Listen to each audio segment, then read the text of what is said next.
Brand new. The kind of banner. The kind of banner. Brand new. The kind of banner. The kind of banner. Brand new. The kind of banner. Brand. The kind of banner. Brand new. What you know?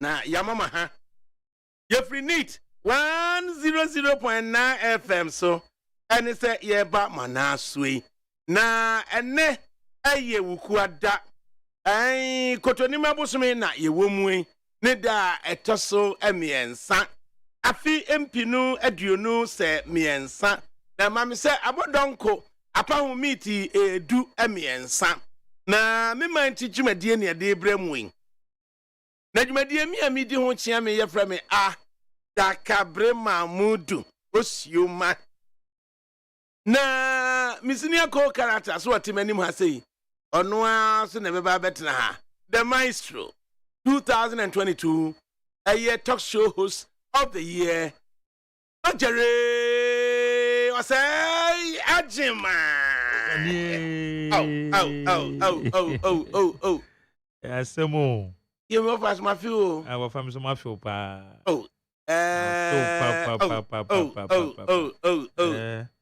eja nyame ne dan no nyame ne dan no pepepe nyame ne dan no na wiase ade a wo ye nsira wom ene se eye wo betena se na wo de akoma fita na de anante pepe anante nyame akwan so na wahunu se de sitie obi gu tiri so sakura wunsuro because unim wakomam eti na de nyame beye eso na ye nyame akwan ono so de wuduru eye anyinamu a wuti atra jofel no ano aye choba na wo bu so ono no o si nyame akwan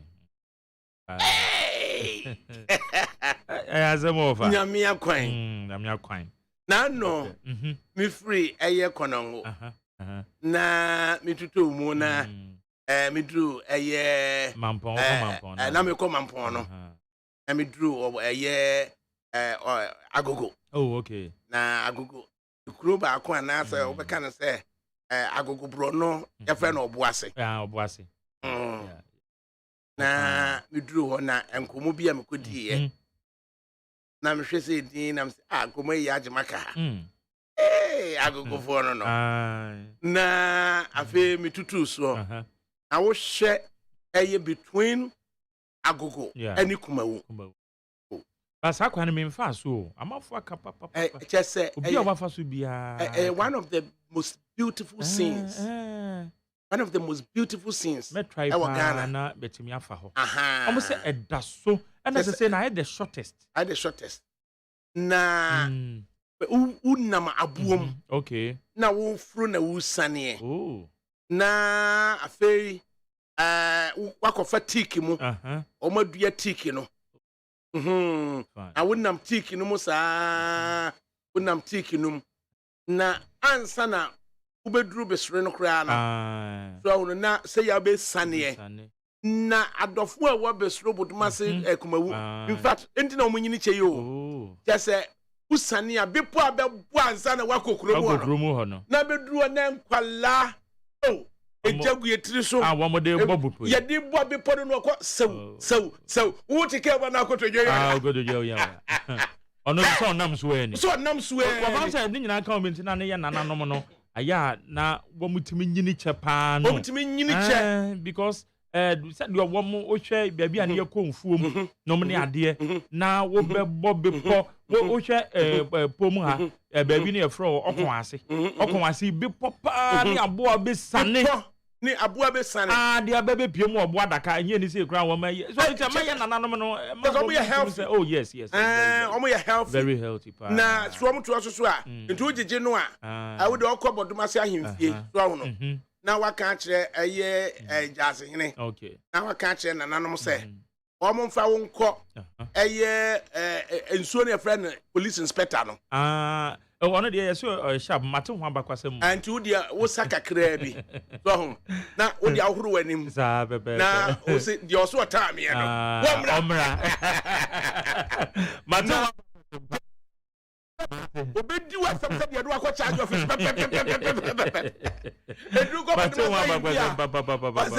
misramwa na wo mo di ko ene yakọ akọ nsuo no dia ama na bepo abesane na ade akonsuo no na fe wodi wa tsa awie no wodi so ho ahare na sei abebo bepo da sa baba na uduru kwam anu atena o kakra uduru kwam anu atena na fe wakọ akoduru eye kuma na between Israeli kumawu na ansina bedru timate junction hono mono anwia na jekwa no dodo atwia be ma erosion don't just say omo no was through say and kwa no wo form then just anwia no sa oh I just amidru one na mamansa na so mamansa we there agogofo na my late mamansa mentimi amehwem afie ko bi obeka se papa utiri so anko he mamansa house abeka ye dey John na femi koko dru kumawu wo abaso bodie bia afa bo eye be ma support wa kodua oh okay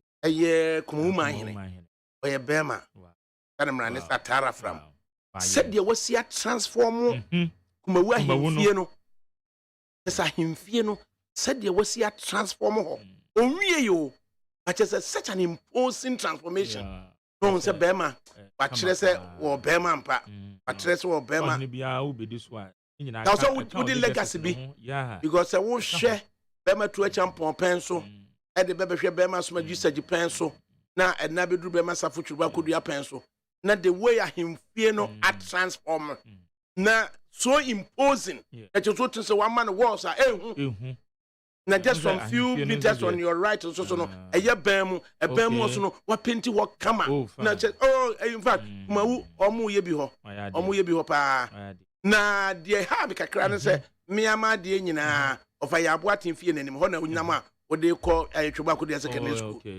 na o mama kwa na ye basa fe mi ko TKSS o mama nwuraji school no mo to hono na fe and the same thing Hiroshima na fe dia me na mabuo mu na kenken na chese mi suro kura se wa hwe me bellos no paya na ye den awia kete so na fe me nkonko hwa aye Kumawu district hospital ye jade ato ho no mu no ene de na ebekọ so Kumawu fe dia me bo abupo ko du hospital wa workers de guo se ye adwuma and am say mun na nyore ti da bia ji se yati asebo constituency azana bibi aka mu beye na chese majori say there na how by elections no did be this month ya kra am say this month ya na chese fe na nipa gu ho a ye prapra ho akwa ye adwuma ho na hospital no bepo no so gu no na wugina hospital na wo hwe Kumawu a quite a scene wow quite a scene na no so no just o ma bo bi poi ekuyafuom e ba bi ehu no a o se de bi ato obu ase no e ho no so no e ho na ubenya concrete ye road oh okay it is set a motorway Utra hospital no a na ubefro akọ sharp left na e se ka ni mu na koto bom itiam so mfiri so the bitumen ya wan hwe betimi apa am watimi abeto it was some use concrete na chese kuma we why deja chese na me nam word me na chese ka na denche sei na me say asembe ni satam so teto no so be ma tu champion no timi suma ma o mo kọ kwa aman ekọkọche ye fe ne sen ekwa amanfo ne ba me abetwo machi ma Kumawu ahimfie we ya nti we chese mo bo sa be po we ko fe ni pa free kwa ama betwachi Kumawu ahimfie sa bre ne kwa de on fa na tum se ne mu hu pan so enye ne a ene bia development take place nti amamne se mu oti etimi kwachi ni pa kwa amani abetwo machi Kumawu ahimfie na emom eye amanyosem politically so de be betu champo wo twamu eye afigyase ana ye de na sheka butu na ya toto no nam everisa mate hofo no nya no afigyase ya fa no nche no se Kwame Nkrumah nomination papers in 1960 or one of the 3 persons are endorse Kwame Nkrumah nomination. Inti na nukreni na Kwame Nkrumah pebema utuwe champion no pena sempa. No NHS Churuba Kodua no ifri mu ba ya emetuwe champion ekofa Churuba Kodua e de ba ye.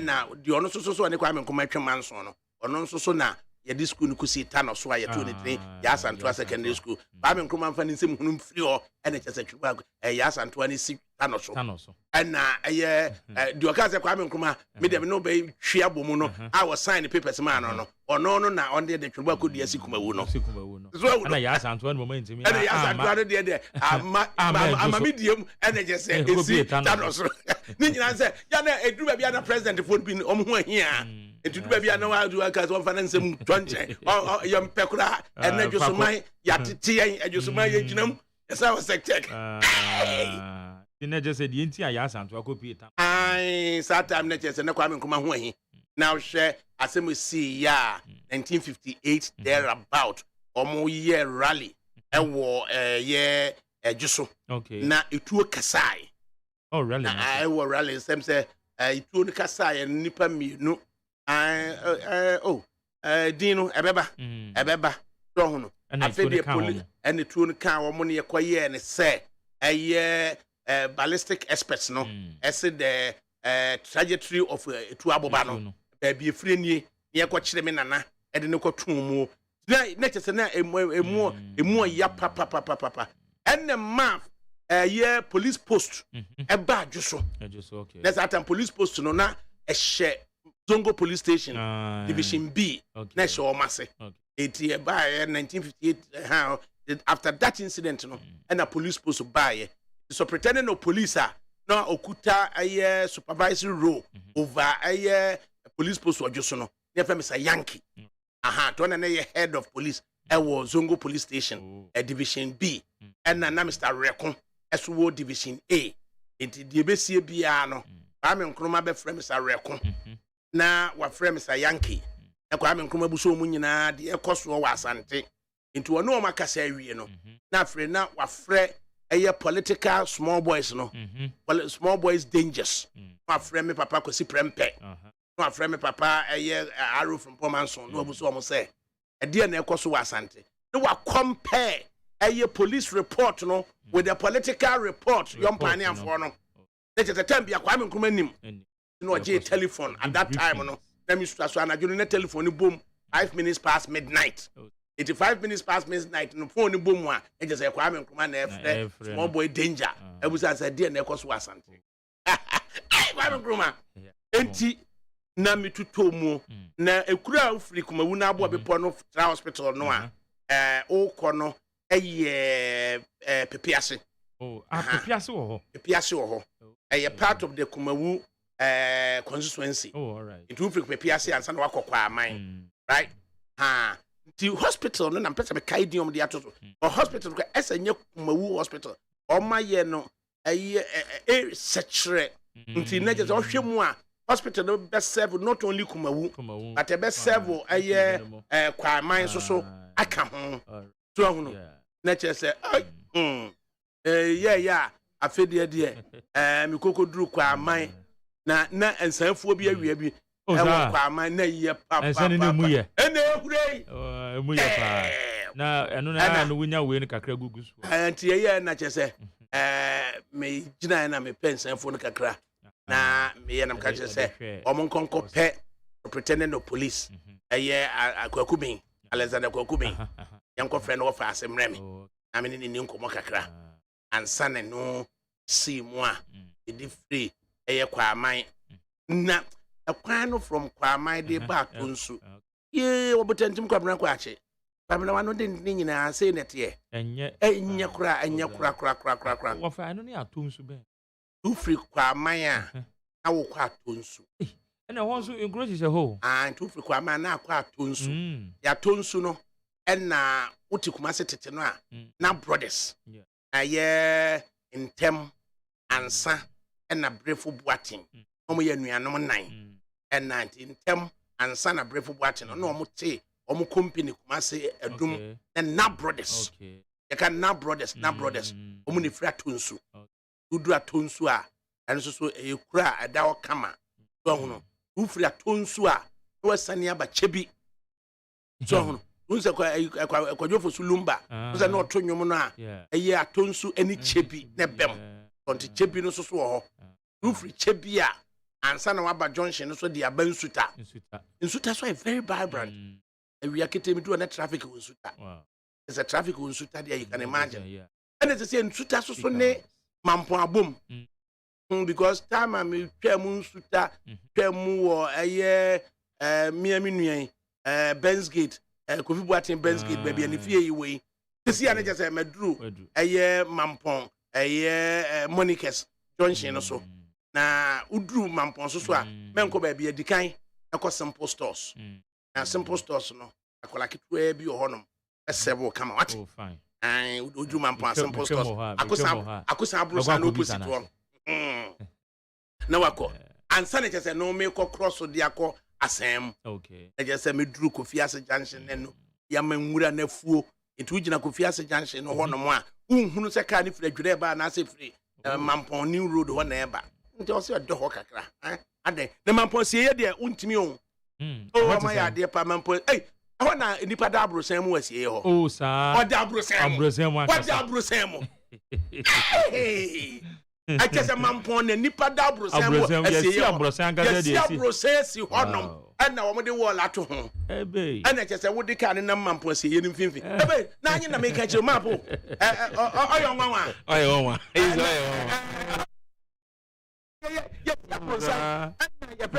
your friend say double glazing and with a simple glaze and just aluminium windows what that bro Sam what that bro Sam and then amuni sika bo say hey your friend say say pope sie bi what that bro Sam ma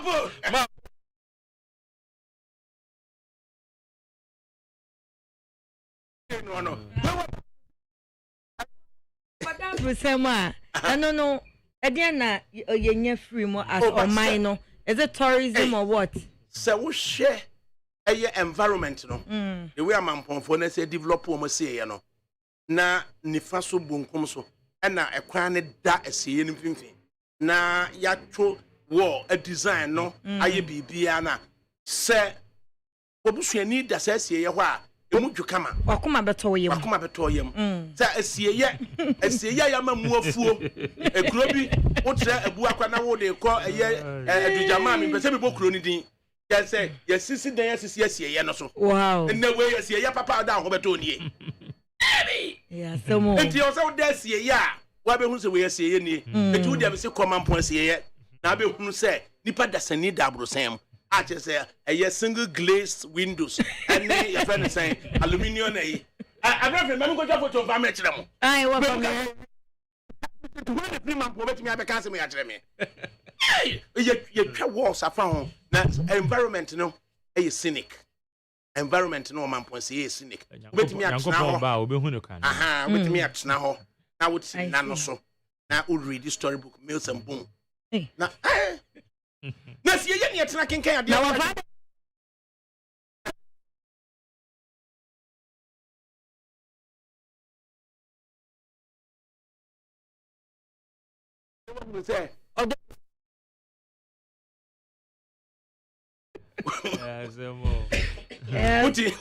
Dede bia anyi ho and yesisi nnua papa na edua nnua no onfa ma yade I was wondering say over the years in 5 to 10 years time umenya baby see ni pa na because they almost see no yes see abro sense swe na o gan dey o tum say because abrosan see yes see abrosan no me ade wo mu sa the near future no be hu say behwe say o kwa akosie nipa wo ho daachi bia na ye beja ho na to ho saa because ne wo kọ mia bi ate say kwawunom ne ade na wọ́n reclaim SCSE no sign the CC adan wọ́n reclaim na no ye bedwure go ne yakwa reclaim ti yensi abrosante ho na medwe ho se yesi abrosante CC so yi no ye betimi akase ye sie bi agusu ana that is a great site man pon say that's a brace ebo so one na nya na hima yakoma difie omaya de pa mampon sie ye to bia hwa mi enye no kuroma sie ye sa bi ma pa je fi yes was obi enye no kuroma sie ye sa bi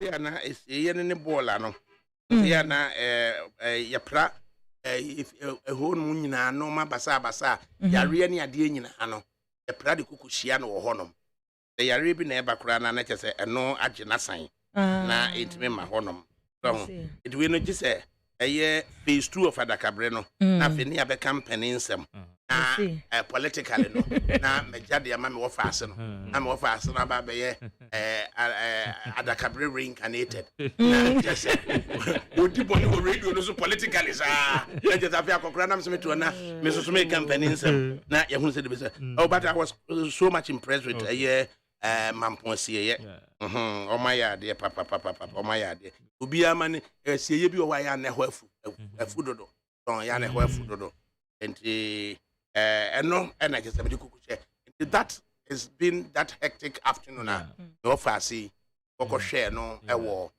your friend saying ko hwe no wo konongo na kacha ndi apia kubi say Russian so wo dansa dodo Russian take place Russian take place so dansa too much and now Petren Sakra just a Russian no hakakra and they say omonya new route na if you dansa itwam wo edibisi asankare no yeah dansa say eno no efa ekrofa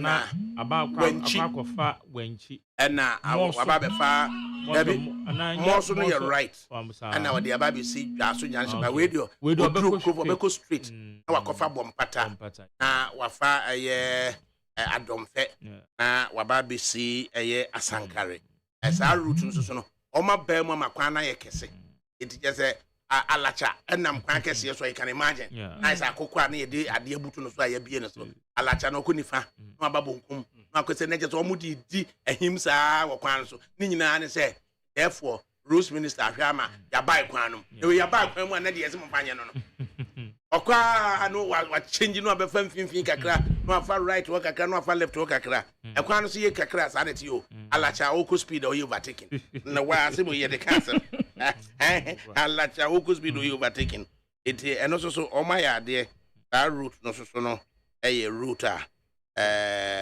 say yes American Cape Coast na me ugwe wa na until now by saying that no I'm a sister so say you know why in which it but say crow rubaya one day odu be na say na be she crow no Cape Coast dey na matter is say be Cape Coast I mean one we see means Saba the famous means Saba oh okay yes the one we see na issue so na on na ball ho na say one na ball like boy you roof and that say home pona say odu enyubire abakọ ebeba na nkofo tentina nda na do na haze but eventually no matter is full obubun they reclaim the place ma woja mense Saba nda ho but ndan kan ze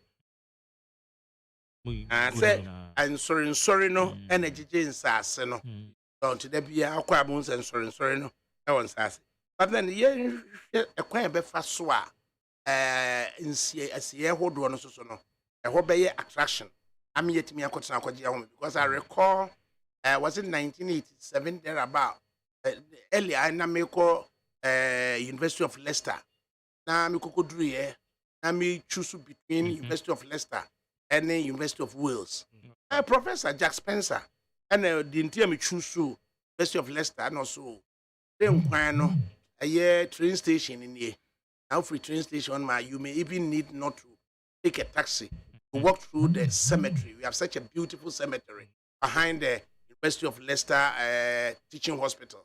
So, in fact, wouldn't never see a one at 2 a.m. crana. No any aje, as such as a one heaven. And can you well see a ho and they said the nanny city na yɛde gravel ayɛyɛ a kwan halfways ɛne nam asie yɛnom na imagine say saa asie yɛ na menam hɔ tuwe ya me the last train na me free Kings Cross St Pancras na me de abedu Leicester na me nante de akɔ na menam asie hɔ Ghana kuro bɛ so asie yɛ na betumi afa tuwe ya ma Ofatafo Tafo de o Ewonye wo tafo ti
we share Samanda na. Asama I am from Because I mean, would you choose Asama I am from? I mean, baby, woman. And then nature, oh yes, ye. Now, men and nephew war. Ever come and nephew actually face inside. And San Wako. Cape Coast Police Station area. Obi be on your mobile. Jesus saying now. They say he was like part of you. Exactly. I mean, you pass through Ereba FM, and you be the captain of the Zago, you are brave borrow. And to me, be said there, and Obi a face ye, who share some and Dana. And so she has some, the feeling is such, say, some I know I am from. So she has some I know. And from ano you and not scent no so no. Sweet scented. Internet is but you won't say a why you know. I won't say a horse scent no so a sham. So now a horn why you do. Now you won't say ufi as a humbi a yabe so no. It is a hunu cray yabe. What experience ya okay dear says I need to menya bida. Sir, Mema na me first born 7 months. That's na ya odi enu mu odu. Ni ekosie no sasa na me working West the second year. Ti me sie ni wie ne me ana me hihye adwade me toto lavender ne spray. It some of the spray no minimum ne sentinel. Until yesie ma me na wie so many months. Anopa me sorry me ho me do ha me kwa na me ti sentinel. Ti sentinel. Na me ti anytime I be na me ba small boy so man believe Jesus. That means Jesus of the first time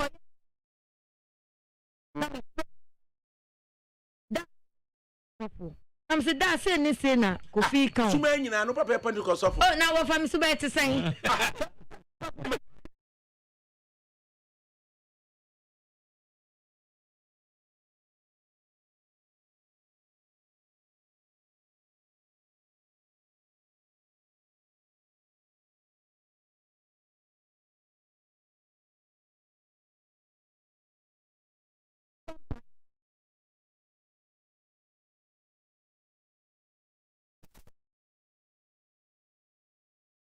Na ehun be hyewu a all you need to say and say esrewo we de me kope bibia bedi Yo enye wunti na me nam esro me ko me baabi na mabeduru ha na otie kasa na wo ka no ama wa assure ne say enye onunti na nam ho na wo sori ye no na wo famote asema be ka bi ote so no ma wo wi ase enye onunti na wo nam so tu ye sa na bon se kwa ehun na be ba be hyewu mo no ehun na ye den na aba form ati ana enti hia pa ababa wa fefe bi a anajo 1 am no ogina fence sie junction no no lift esa ai na me hwese de ne ho ofe no na me hwese ne junction no I'm share time no I'm say am fa hwade So baba. Right. It Yakebi. This afternoon, Uti Neat 100.9 FM in the studios. Mark Jerry or say Ajimai. Na ADAKABRI Mahmudu Usioma. Na ye wa ho so efri wodwa na ba ko so free Kumase. Ura Ebo Backman. O wa ha sei. Na eduru so e de beduru nkran. Na efia kranchewa sofo ba efia kranchewa. Ofa idea. Sofo ba efia kranchewa. But you twitwi ni pa o. Nam kan say asofo ma. That na no so ya kai mo ate. Dem se kan asofo ma ho ase. Hey. Asofo ma. If ya kran to aso besra yen. Awie yem fa se da ma pagini kodwo da me ado. Ono na wo hye production ni nyina. Fe so no yem fa se da emfa emma. Nana kwe friye a ono so service emrante na e produce show yi. Led by Penny Kojo Damiado. Ansa na technical production so no. Here she say a bit me akobe bia on various social media handles. Abna Frima Bankro na ono so no. Or she as a mine. Enti Abna Frima na chiri no so no. Ana ya asafo na ono so eboa. Na ye hwe e bibia bekoye. Ansa na ye de aseda so e de ama engineering group for no. Engineering group no na Achu Agbo na Walker na na Nabuaje na face so no nkote akwa na jare na adasan kroma de da nyine saremra ne se sempro afi kasa de aseda so ama facilities group no so aseda no kwa ekọ de ema Big Solo na Dada na Yaw na Big Sam afi so no Apuna ene DJ Bosco na yasan de asedan so de ama Godfred efe ne Ubrana ni nyina mu no Melson so yasalmra ne se hey na omu nyina e wo honom pick a year e wo ho ne se various newspapers no chicha with Mark Jerry na bidi nkomo kakra afi no major interview ba kon e wo ho ye behwe politically o say Professor FRIMPONG report, how does it impact on the performance of the Kufuor-led government? Now saying Busa say, how does it impact on the image of the MPP as a political party? Afi was saying about so say MPP tradition of Edru so. What is it that Alan Chematin has done? Ubetimiaka say a uniqueness be, and the impact of it said that two-pronged approach. Say at the same time dealing with general voters and dealing with delegates, how is it to impact on his campaign? And also ya babeshe ninyina emuono bahwe impending MPP NDC racer because both presidential and parliamentary so na yahwe na yababe drill it down to such a Afram Plains constituency abra Kwame Adumakun member of parliament ono ane ba Kwabnado for 2 osi okotunu papa nti how would the family be feeling like obi okotunu papa ana sese papa be tunu na comments ben na ebasa I say woye nyina na ebeje political comments on it afi no yaba to the studios na yene Ebo Backman so remfi ya ono and ebeka kire say politics is a game of numbers with a superior advantage that accrue power to you na ode BBC in the marketplace na in the marketplace what obtains in the marketplace na obebe share monkey sanctuary eso ede breye na Sisala East enso so ede write up bi ede aba Sisala East write up no so de aba no na yahwe what are the accurate reportage and misaccurate Makisali of Senegal or a Christian and answer or a Muslim na yahwe said the eno so ABC afa na ede akọ. And then when you talk about the population of the 5 northern regions, would you say Muslims are more than Christians in the 5 northern regions?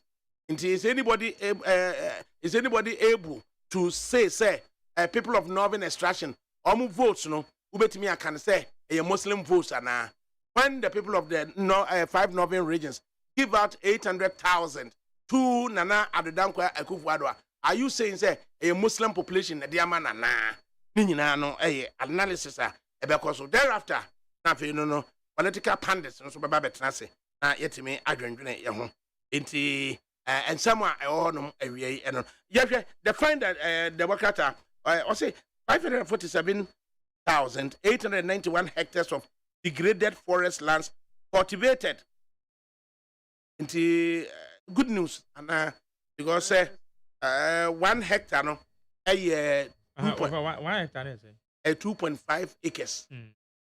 1 hectare 2.5 acres. It net is 547,000 multiplied by 2.5. That gives us the acreage. And 1 acre is 4 plots. And map about my 547,000 by 2.5. Now you're saying 47,000 by 2.5. Give you 1,360,000. Okay, 1 million. Okay, 1.3 million acres. Yeah. It's 1.3 million acres. In fact, now we share data would even suggest say Ghana baby yedua cocoa no 1.6 hectares, 1.6 million hectares yedua cocoa. And year cases here baby kwaji ye galamsey no 547,000. Na akwai say 1/3 of baby and yedua cocoa. And see and yetimi aka say ya dey degraded forest yasa are cultivating. Just say you reclaim and yasa so no. Just 1.3 million acres of land. And I just say 1.3 million to 1.3 million by 4. That's what you're saying. 1.3 by 4. And no by 5.2. Let's just say 5.2 million plot. The plot to Marco 5.2 million. 5.4. 5.4 million plot. Then say 80 by 70 krana. 5.4 million. I said that's all on baby. You have how it goes. And that is between 2017 and 2021. That is what yet me reclaim land. Yet me reclaim land, no. And all can say 34 forest reserves. So it is a forest cover, no. A daily post so and all kind. I say more shocking revelations about National Cathedral and emerges. Yeah. Could you talk black one? The way to say was a why was in him. There's a bomber jacket na Ray-Ban sky as a bomber jacket no as an American B2 for nana just in the baseball cap there and who fool and then in such a good I know the journal just what to say was a why was in him if your picture no if you was a wine who you do was a why was in him that made him entire reason. Oh, my boy, what the channel?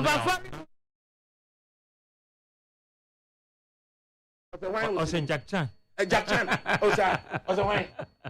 Unga shebe na me fama. There you go. Osa wine. Ano. Udum say ne ho aye fe. Na udum say just detective and na just oh yen sa no. Ukuje to no aye fe udum say Ray-Ban ne fata no. No na just the bomber jackets no ne ade.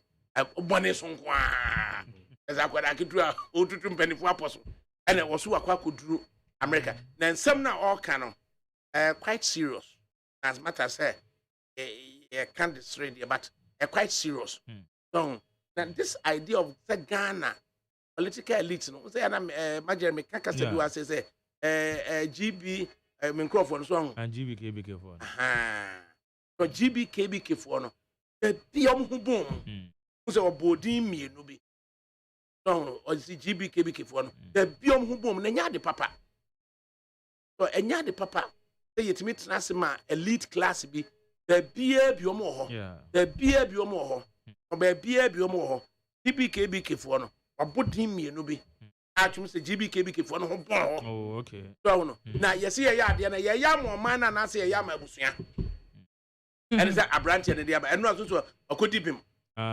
say yes citing for contempt apage no ho and apage no ho ma che say ne hu so na che say say du ba bi a wa nya abotra Richard Nixon and Watergate ne ba no so and they can say that time no say Watergate by Sanka Nixon deep truth so wan so a e bianca Nixon wan kodu ba bi oduru ye no so no say wan so a e bianca wan kodu ba bi enti duru ba bi ono mo na say no many be ba say we say sofu kusibu aten so wan so a e bianca kodu ba bi aduru so enti duru ba bi ono ma ya na ye tolerance level no na fe so ba ya na wo mo ginagina nchen na onim mu so na otufo oh yen say no ya na ne hakakra eti yenyanya sini no de okudwato se no that enim no say o North Korean o say no o say North Korean enim ni ba group fan picture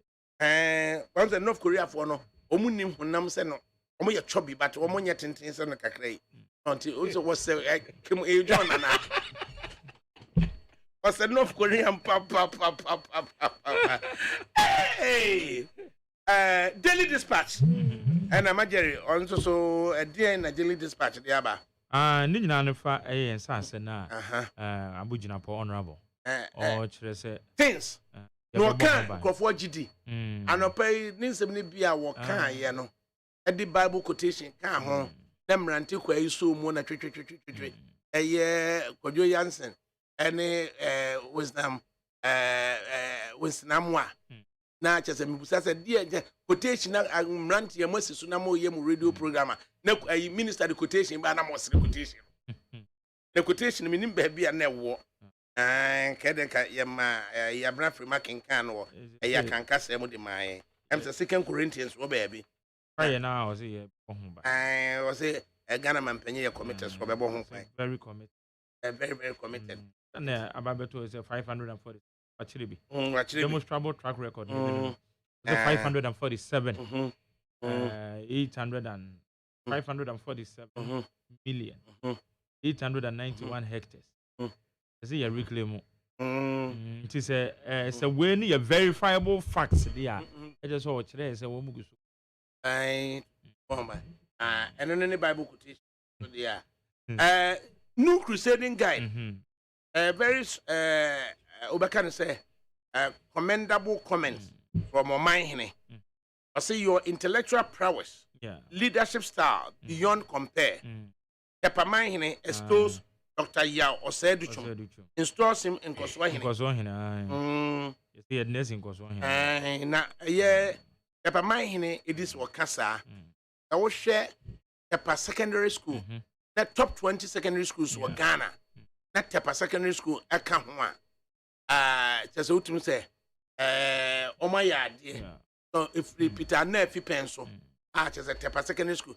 I said, oh, mine in so, see, I no. Oh, mine in a very big hotel resort, opposite a year Tepa Secondary School. And why you swimming pool cracker, our resort war. And now, me quite no democrat a year number 1 suite. I'm that suite one mono. And a school for one day about swimming. Swimming near Bananajo. That's all move through an abano pan on 9. So you can imagine, say, a school for one day about swimming. And they were nursing training schools or tepper. Now almost so now a holiday be say, almost also about a year swimming. See, or mine was washing shorts. Young man, washing Lacoste, the baseball cap, or a year Camaro, and a Mustang. If you had him Camaro, would you say him ya?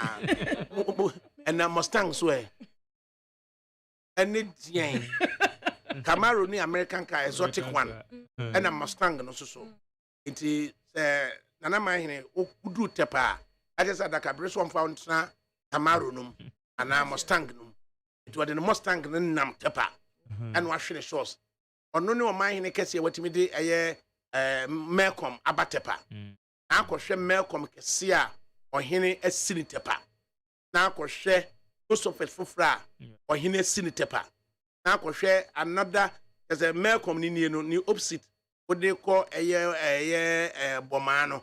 Pasan see 5-story great a year so guest house e wo tepa kro ni mfimfi na wasi secondary school so e wo dada esi ayen kama na ni opposite no na obi a chichiri ni kuro say ya na wo hwe 62 bed hospital no eso so e wo tepa no a enti obi a chichiri ni kuro say ya yaka wo so mo yeteta na tepa man hina ne say ufri kunsu e ba tepa no fridge bi gise ba ko gina ma ba ko ba e de ufri tepa e ba no sane ena de obesana ko tepa no so wo fro de wo sane na ntimi anyina na wo so wa wo kofro no wanya awura bridge no ma wi a amufuo bi wo ho na gesa bobo di masem ewo mufuo no ma wi bi afa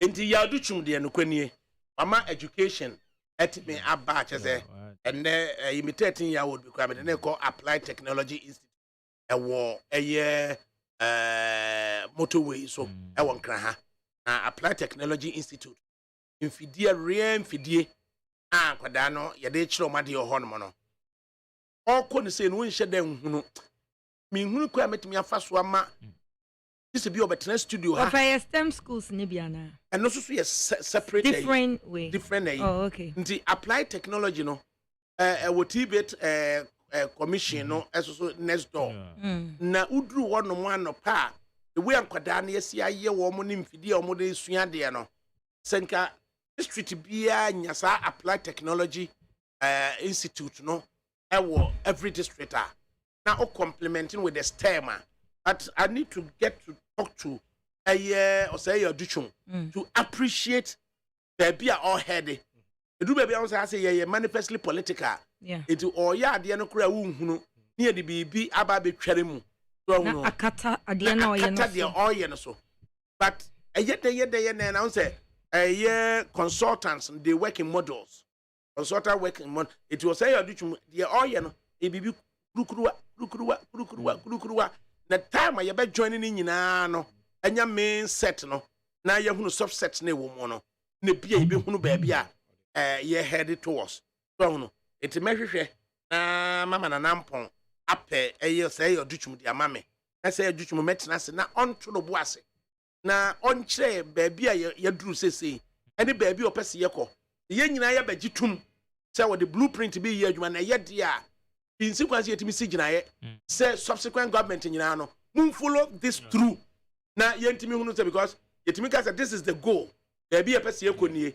na these are the indicators aye say ye ko ana and these are the set targets ye be hye ne kakra abra ye ko no until we get to the goal e bia o say your duchum because enyame nwanwa say eye nana tepa beka say ni intellectual prowess ni leadership style no eye beyond compare so no there's several detractors asonto for mo omutimi cancer no bi ya etie o say your duchum e just say oben no so and a political so to be a can't so na then you are not within yourself to come out and respond to be just what response free president ko permission free president was a president with them is the way mami nko yi ano enti ama nipa bi ye be ka bebre de atia wo to say your duchum ye ne ba betena se na ya hwe na de be format so na ekosunti a ya pa secondary school among 700 and something secondary schools almost 800 secondary schools in Ghana ya pa top 20 ya pa secondary schools so e wo mu be mapa e ba ni say ya e je say akwaye asempapa ya asempapa education and kasa na say yetumi ye ni ya that STEM system no na this technical education no that's the kind of education over the years no system ye user or your system or produce nkofo ba outsider as when ya juma bi wan ye wo company bi ma that is the end of the person until that is why over the years no yenya a lot of unemployed graduates and unemployed students because your education system no eco school kwampo na say the eco technical school ebinum ho they look down on you the fact that enco secondary school na eco technical school but the way forward I say wo hwe say technical school no homwa 13-year-old ya say me pese okọ Applied Technical Institute. This akola oko apenkwa ha ba bia no oko aban school. Ne maame ne papa ntimi ntia international school no mo de nakọ aban school no. Na akola no ne maame ne papa ehye wodam hododo. Na omuni fan. Na 13 year old atimi at the improvised devices aye fan see them. Na ne maame ne papa dem. Omo so asan chim no in such a way say oni ne nua ketewa 8 year old no fan ne ho mu bi. Ebo ne maame ne papa pe. Ono so 13 year old na ye fan no. Over. Nya me nua panyi kan. O kan asem bi latter part no. Eye me de pa. Because the bia no. Munya mu teacher for ye ni. Munya mu kire secondary school. Over eye me de pa in the sense say enkwala na omo involve themselves in technical vocational visual art. Ghana ha no ase yembu omo. Ba yanti omo adwuma na se. Exactly.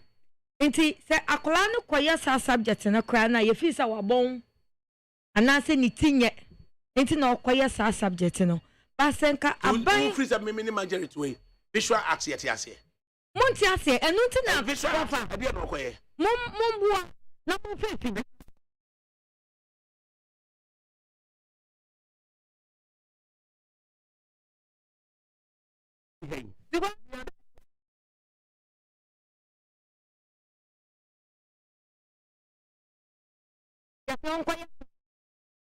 visual administration say ni great ni ye science onya want to okoy akola no so per visual me na me kwatwe ne ba visual because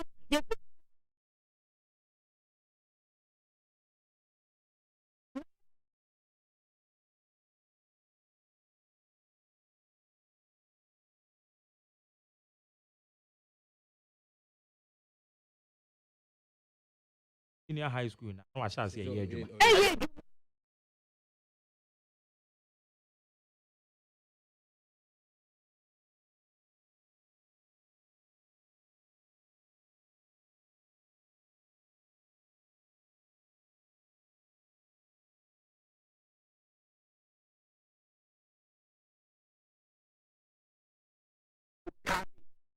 ewo aye south of France so hono na wo de ko north of France na wo de ko aye Paris from Calais to Paris no motorway na wonam so no ba bia beduru bia kakra be se 5 miles bia no na ya ye bibi se sculpture bia na se ye billboard bia ye bibi sa na adan ye se ye mpesa wadwene wo beda abra wonam motorway no so enti ye pesa tam bia no wo benya bibi ahwe na wadwene ka bibi a che enti o ma ye sisi ho sa enti no ne visual aso ma wo fa no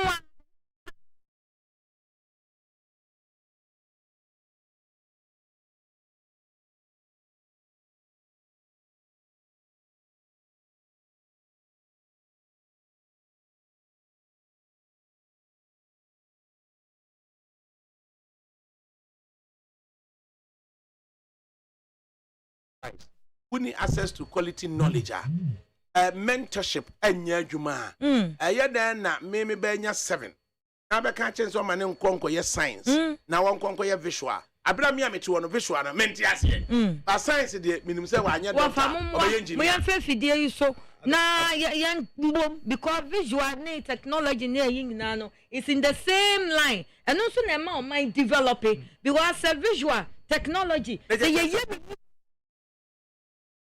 visual arts no obetimi aye creative exactly creation ya ono abetimi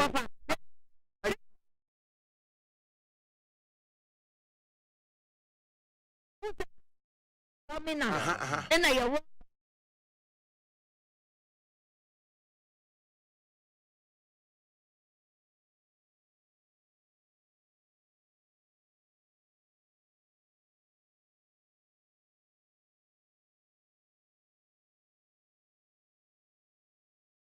ya first asantoa exactly was banquet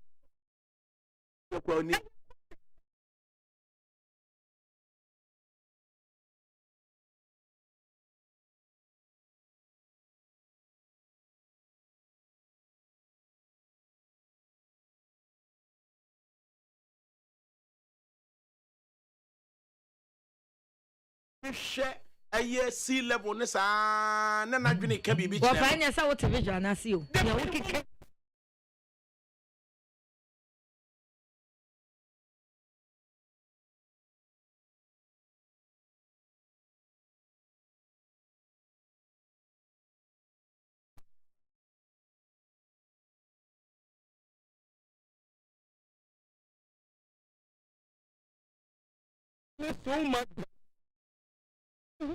So much value on English language. Nti obi biara ka brofo bia wa ben if the wa ben obi biara on tum ka brofo bia no wa bon. Onye eloquent in English bia no. That just an intellect low. Yes, that is how. Nti ebo watcha the produce student are oba out we tum ka brofo easily.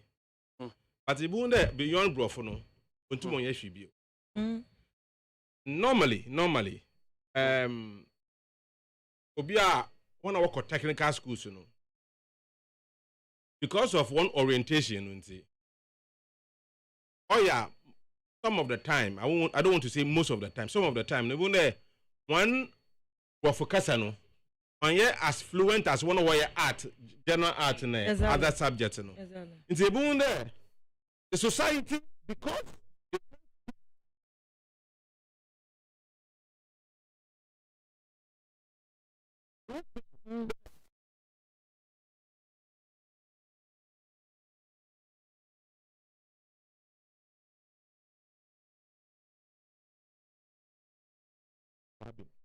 That has been the how do we assess instructions I movie knowledge or passing on in a practical form to users of knowledge in our gain, you know. Ya chere no our university say na bit me aya bit me enya enso ya nom na wasua e wo book theory no practicals no ability to transfer knowledge no to practice no how do we measure it? ADAKABRI, I think there you think you don't believe in it. Yeah, no, I can only think about it. It's because the English language here working out. I can only think about it. It's easier for you to kind of brofu. I mean, see way. ADAKABRI, before that, something interesting happened. I na menye obi is in common. A nurse is in common. Na baby send there. He said obi ba nenyum. Nenyi beko no nte brofu. Na obaka yere baby.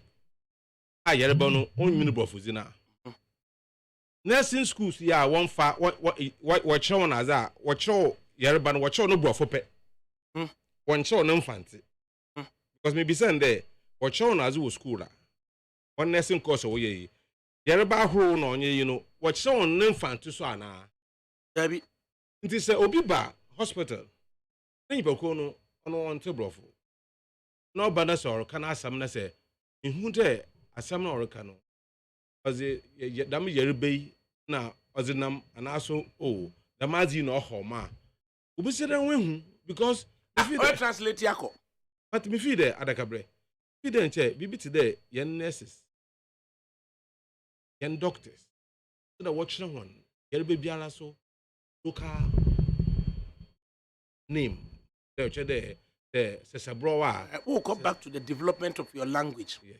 The Chinese as a language for 3,000 years ago. Oma kamo kasa ne develop wache. Don't know. Also kasa no develop on a brebe. And into also you tie your aprons to English. So into because I know man tibe me would ni nyina se bankuta ya kana say. Which way me no mo chade o second. Mo chade o second school me kan bankuta so a little something like that. Condo drive. So it no ma bebre no yen develop on say yen language ni yen develop yen che into ya tie aprons ya nunti na nke easy as say ya call the technical and vocational side no more because you see I don't know trains for Germany they use to hydrogen trains you know emissions no here fa don't know or move away from gasoline at the aba electric at the aba bedru nkwala nketenke so na eye it is akwala ketwa 13-year-old etimi kase demo ne maame ne papa nyina se demo hye no munye sika nkoto fan 13-year-old timi fa a ramshackle improvise wires ema ne maame ne papa omo sika nyina eko super glue ene batteries mu kese wanka so omo to batteries mana enti we batteries mi de ha se no so no achese batteries ame e koma no ne papa no se for so pe incident akwala no the earnest it just anya no a onye batteries no it enye super glue and batteries a 13-year-old na otimi ye a fan nti say yenya de no kokoto sa applied technical institute who de ne besi ansa ne sa work government technical training center e wo kanishim pamprom ha Germans ene bebe ye I hon so akwala no ko secondary school na onim secondary hu ba wo no ntimi nka brofo ne ade no eno so ye kire no automobile electrical side of it the straighten side of it and to so kokohwe school no kan nim pampro ma say ye nya nipa kra na o makosa school no eso Germans no tam mbebe ye KTI Canadians na be ye KTI o kumase and na Germans so bebe ye government technical training center no so e wa ha say enti yan kasa no do we know what our priorities are and na just pay duchum you say you take stock ana right Herald Democrat Association you are still listening to NIT 100.9 FM chicha kakra Herald Democrat Association Akufu Addo's most expensive home in Accra turns an object of shame as TUC joins pastors to run from National Cathedral and Boga Okujeto drops more dossier. It is a National Cathedral no no be busam say TUC for ne hia sa bontene sa na ombeka sa se me ache present na what's the distance between Accra Regional Hospital Rich and a site of the National Cathedral no distance the be saying when they meet near 1,500 meters. Oh, 1,500 from Rich to Rich Hospital to the site of the National Cathedral, 1,500 meters. The 1,500 meters, no. It me see 2 hospitals apart, 1,500 meters apart, well, for me, no understanding of TUC for us, and they say, for Mobonyo, a year the construction of the. It's not going to be a sea rather than going further to suggest higher hospital. National hospital. But now, if it's an edika, I want to so answer on Becca, son, no more the level of Wamako and son. That is the presupposition. I would be assumptions. Because are we to assume on such scale? Now, me say assumptions. Because social protocol wise, the president is not to be surprised. And sister baby and the president nuko jina ye no. Ye bibi o wa a surprise no. I will say onim. In fact, so or kokra no ko jina wa kokasa. Or say president ni ya scripter man say, "Usi free ni car no ma, ubetu 11 steps no wa kwakotena se." Ya script bibia enti and sister bibi koso e wo hɔ a na president no enim. Enti are we to believe say na president ni nim? Say TUC for beba be ka say on fanya hospital now say where there channels are TUC for besides being looked at as say omo embarrass president no come betimi akasa asem we say ade a president na bra enye kokko enye abontini mo sa na ofa ene de agi enya TUC for no maka say yi ano to say e baaye no de anamo no ometu di afa ho omo yo madwen so be chere president ne say National Cathedral no we see no bo enyo so na omo susu say anka on converting fanya de fofra na the extent so omo suggest to the president say on converting fanya be as National Hospital even though of our hospital now can dey say ye de be ye di ha anka me hu fom so bi e wo ho ne de na me hu fom so bi e wo hospital be away na de kan say surgical ward of Kolebu ye kwankwa refurbish no say one more patches ye fanya health facility bi enti say Rich provided services via medicine. And this Kolebu na ho no refurbish where see why a medical block no surgical block no is it not an eyesore what go on and say the call her check and so why nyare a who say that's some to because I go share the level of service International Maritime Hospital Tema Dr. Sly Dr. Pomi Chiapa who go share the level of service or no one now the better to Kwalebu ho no busa say Adentina Maritime Hospital kapo habit me ayen hyehyɛ sɛ obi kɔda hɔ a yama busuani bi amededa deda hɔ ɔmo na bɛyɛ bibia amana aduane adi ayɛ bibia ɔmo bibia kɔso ɔmo say a level up to regional status in Africa nti adena sa system International Maritime Hospital ne de yɛ adwuma no yɛntimi replicate no Kwalebu bank hospital class under hospital na adena yɛntimi replicate wɔ Kwalebu ane ridge na yɛma nipa deda hallways no de esa ani nyina no so ɔman ne dia ni nyina ɔman ne dia me bank hospital say me round and me say awe no ye si dia ma ankrankra bi na wɔmo hwɛ ana say because wura wa hu say ayaresa bi ayadu ɔman isika ne kokko different and ade ne health facilities ni yɛnyɛ ne sa wɔmo presidential suite bi right just so ne yɛyɛ ne sa so wie ne yɛka se betua sideward sika na betua now who provide services and basically na I don't maintain so you betua sideward sika say what provide the services na nipa no nti nipa di tua no we say services so provide the no dey betua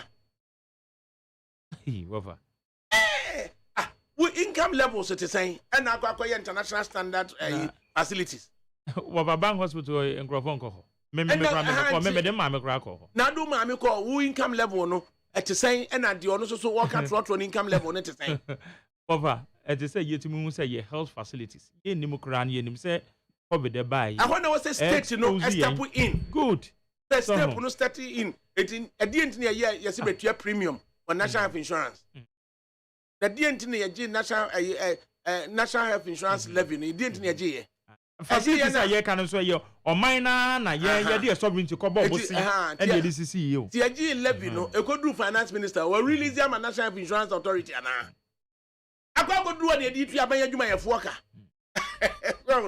and we should get our priorities right anyway chronicle say denchira hema o say ne wamponsem timi jakare denchira konya kese no ato ehifo na epre denchira hema na man ye nsu asara me otoso bi ensa o say akonya na to okay eti dwato ano we na nananum dwato ano ye kwa ne san amapa sa wo ko dwato ano wo pese ko stress ye fa konya na ma ye ne san ADAKABRI I mean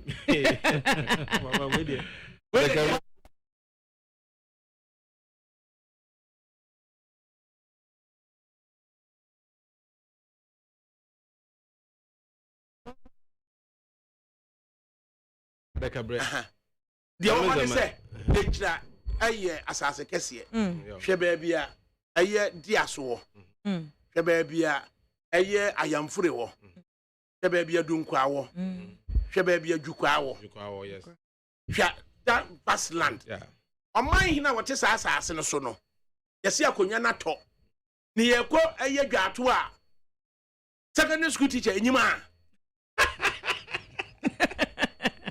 ADAKABRI nyima chama ka chiro efia unim wafa minimo bi ko ya nkyere na mu ya Ghanaians na wafa ya kosua wen ena manya letter bi wa ha sei letter na da ha no na letter da ha sei no in fact mani agi mani agi say aye nipa ocho letter di braye no aye owner of Aqua Safari okay Samuel Afaridati and oye forest scientist na adia o pese ye o say experiential and educational tourism na noma wa twere wo mu any brochure o de kan ho ma me say me sorry fi ha na me kope no say I was here to me ye usu winnim say ukuro ma konya every krobe no ka chere me keep question odwa osabre ma ne manyo usu sopa o ma me ne firi odwa na so papa ne firi odwa me ma me fi asante bekwai me papa na ye asini papa na ya sini ana mun nyina mu fifiri nkura kese so ana musimu nim kwan ya fa so a mukuro makonwa to a yakọ eh osabarima obana we gu enyima ase chefe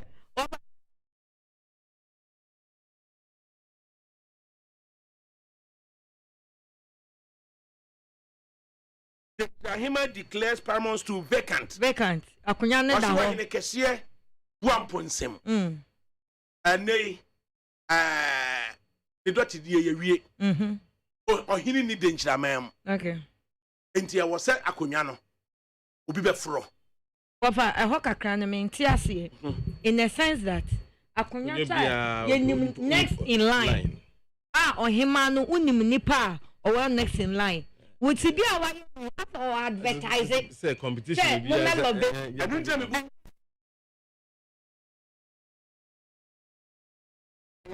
I say declares paramount to vacant. Ohima say akonwa no ato. Papa me dey mean be that say declares to vacant to the public. And then be mean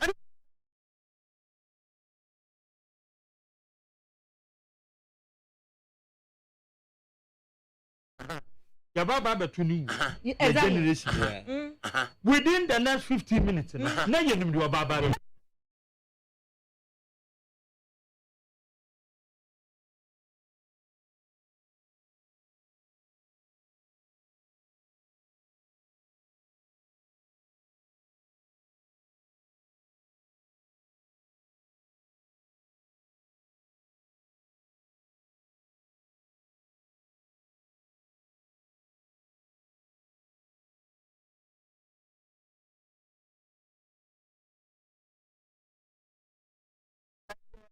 Abusua panyini ene wonim adehye ni nyina ono ye omabusua panyini na abusua panyini present na adehye no de ama na ehima se eye na ehima wadehye ni nyina omunie na eno ena eye de na nige ho no otimi akodwa atoa amia ba besre na ehima ani abusua panyini ne se wo besre se nananum tuo no yamanu mekura afa na abusua panyini ene na ehima mo betena se ma within abusua no o ma vete ehunu se da abusua ni we oye word ya na o matimi awotel na down bia nipa miensa it is every pan miensa no afa na bia abusua ni bi pa Obaka say we dey say ni say nti no omfata we dey say ni say nti no ebi a omfata na fe na eye jase any mawre any in certain aspects ankobia woman na eba betna because jase na ye chocho mucho e betna se enti se wonim say santen in 1999 ni maami yi no wo yi ni maami ensa nipa se jase mawre ositankobi na oyi o ma ena wo mu no show mu no ena o de ma kumase eye kontre eye bantma na wa fasata ba you should know no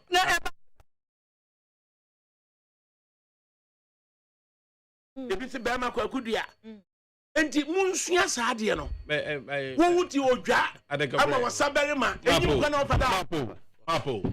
You see, my birthday, my example. You have my Queen Elizabeth we. This is Prince Charles, Otta, and that's in line. Yamanana. I said, Obi Tina Horna, wash it now. That is, we can make it so simple there. You be ala, say easy here. Either there, your baby, momentum enter you momentum enter Inti on said on hinu ansa na ehun ne replacement. Exactly. Succession plan should be there. Also the awkward by even 5 years there and also 3 years impo there. Say if you are you know the issue them great different. I know who nim yi. Why the catch us so cold dwa. Omu nim se bia we ni hwa we baba. Wafa.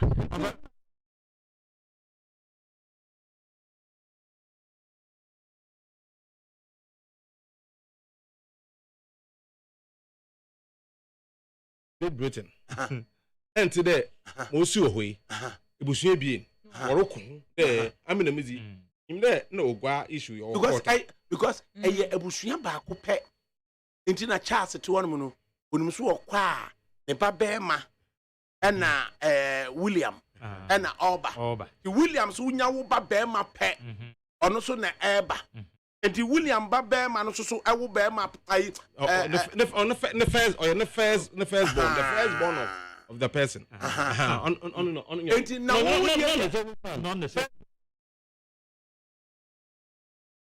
And I will say, a bushia back who pet. It be a behuno no.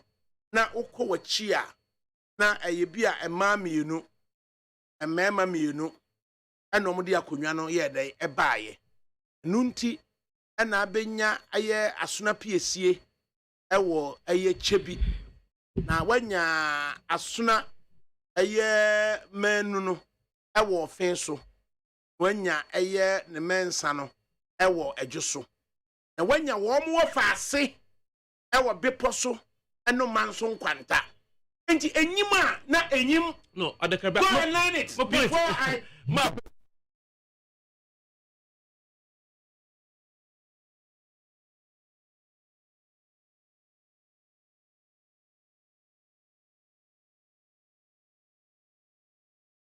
mama kan chiro mite go and learn no so ohini bi otase bia no ono so ebusua enumo ebusua nanu ebusua ido na wo hwe ma wo ka ohini tase na nkasa no na watena ase we hu dey say ohini otor ana so bibi kan mo wentum anto da eyi no so do oba enye na yetwa mo ohini wu ansa na obakode why se fata obi bottom ayede obi bottom I think some of the things are edin tokwa Africa so it was in no court as we speak no our court ama only bakona na onye motiri onye no twen na Chief Chancy Act of 1960 as amended in 1970 working kinda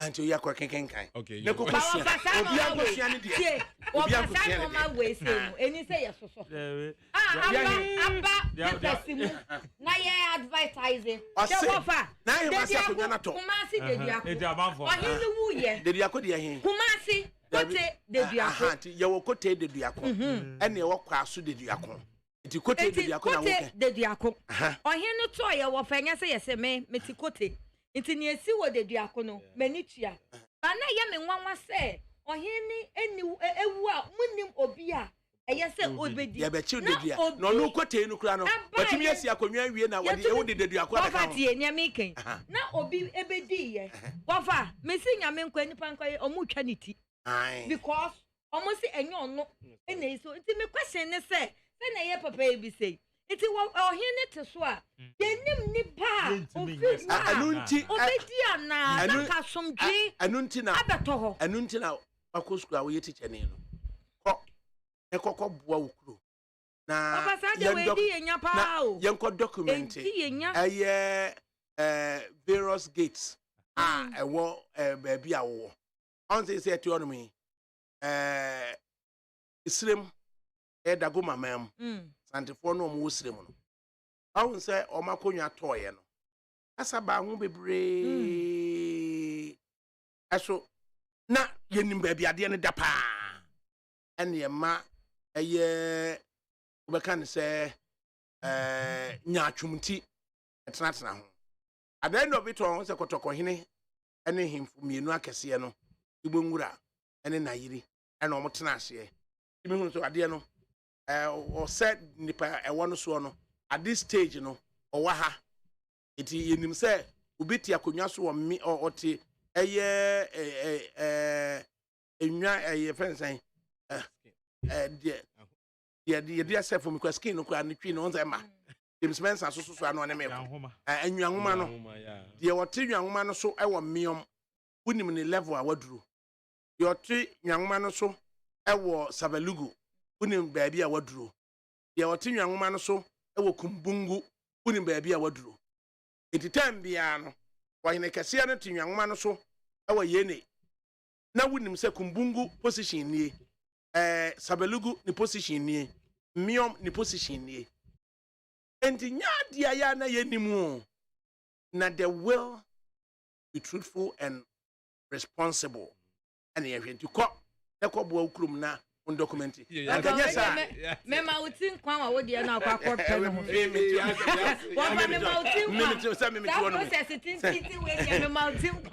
Ghanaian Times and what do be na Ghanaian Times or say Ghana to become automobile hub of West Africa. President predicts. I didn't see. I said, when it was with them. Yeah, now you can. Quick one on the photo. Ghanaian Times naturally wunianum. Na me will be about horror president photo kesiwe. Na media kwako bomem petty. Na mekasa where you're psychedelic. Wow, look at the photo. President of the Republic. I say, Onyezio. You felt anything? Game changer. Game changer. Come on. In fact, a fatano. Or a fatano, papa. And once a cameraman or send light in the pampam from Vincent Jache, one of the old photographers, a very experienced photojournalist. A photo nerf. Or say, or a Horode Magana Mampenny. Is he wearing jeans? And your jeans. Well, say a year top no, a simple cut, a year linen jacket. It's a simple cut linen jacket, no. Obesha cotton beer because a chastar with and now say horse and cat is there. Yanyan no besha. Chastar with and now what a year denim jeans. Or desired jacket, no. I don't know the best so. Or the cat, no. That simple cat, a simple breasted cat, a yana linen top, no. A fatano, fatano. And was say a year Ghana, Yashisha, Kia, Awaha. And automobile policy, no. Why the developer at the man MPP are buying? Mimu Sami. I got up an idea, you mamma, my no, Yentimin credit him out. A automobile development policy, no. And you could just imagine a share. Obianim, President Obianim, President Nampo. Eh, sure. Obianim. Opemu Woyome on Yintum. On Yintum. Could you imagine BBA? Yeah, President Nampo account. Extra President, ne Asama Okane. Na Juma Papa ministry. Now, the Ghana is of West Africa. Go away policy, no, and encourage Emma assembly vehicles, no Ghana. Yes, a now, we should say, one more a D kind at the buy a Nissan for was it? The move back. Nissan and Toyota spend $30 million in the setting up. I think it's Toyota. Say almost it means invested that amount. So the Ghanaian engineers across South Africa. It will be because it be a technology transfer being I just say Ghanaian engineers the core for South Africa. And so no movie, all my bagana has say. It is the opportunity for the Ghanaian engineering student, say or no, or as in now, our policy, in fact, we call University of Ghana, they've set up University of Ghana, Toyota Ghana Engineering, Department of Engineering Hub. Our bypasser, would the Idru Achimota Green Hill, now what bypass leftwards of University of Ghana, and they call Hachu Honomono, Ubenya University of Ghana. Toyota Ghana, University of Ghana, Toyota Ghana, engineering department, no honoma, or more year, Jumano, assembly pass. Now, that kind of investment, Volkswagen, build. Now, almost your card in area, no, there's a second policy. And no, your components building. Who's when your car, the Ashisha, knock down, and the Ashisha no Hasi. I feel now, components building, no, yeah, baby, your components, now you be used. Now, a bedroom stage, second stage now, components policy ni be ye adwuma no yenkra knockdown ne ma na emu ye betimi manufacture internationally is it OEC or something internationally standard components no ye be ye e wa ha sei Emma, there's a factory in the western region, 1D1 a factory back on. Omo year components, maybe a day. Ewa. Enti, Yana, do we know more about such a policy? Anna? You see, one word. Vision. Vision. Tambia, catch uncle for there. When be way to that Omanu one visionary leader. And with ni vision no also san a man no. I mean, this is a typical example of Obia or vision. A lot of people didn't even think about. On you then. If 4 years ago, 5 years ago, Obi Kede Ghana, this companies here, Bobo Wednesday, Obi to know establish one facilities or Ghana, and will produce cars for Ghana. Obi Kede, it's not possible. But it took one person's vision. You use the word production advisedly. Because Ubibe Country said they were assembled here, not produced here. Okay, it depends on how you want. And that is how you want to use it. Yes. Because Ubibe Country say, and now more to go abroad. Yeah. So you produce the parts. And then you put it together. Yes. If you put it together, you have produced the car. Them not. That's how car is produced. You produce the parts and you put the parts together to assembling the car. Because the parts themselves are not cars. The parts themselves are not cars. So the production of car is when the parts are put together. So when you say they are produced here in Ghana, you're wrong. But the car manufacturers themselves will say assembled here. Yes. It will be Kia Noah. Proudly assembled in Ghana. So that's what I'm saying. I'm talking about production from. I know, also so yeah, economic point of view. I also can. Oh no, yeah, now they say assembled here in Ghana. So ADAKABRI, for me, the American, the second component is very important. Components manufacturing. Yes, or very important because, I mean, if we are to import every now and then, those parts in Ghana, if you are to import them, it's a drain on our scarce resources, which is our foreign exchange resources.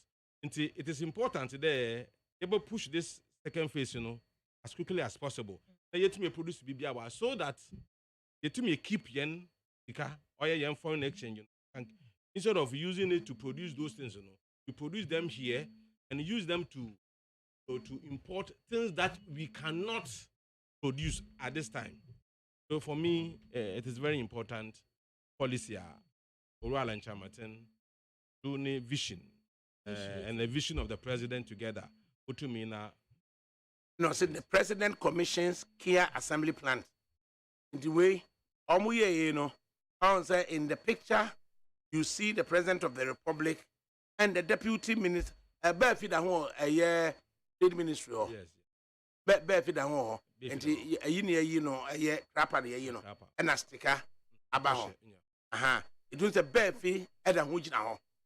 A substantive minister, no, Katie Hammond, in a picture no movie. It's bare fino, and natural matino, a year. It's bare fino becomes more knowledgeable in what is happening. Katie Hammond, I feel no what take it brief, no, and now all share into continuity into no, na vacuum in Mamutino, and a bare fijinum.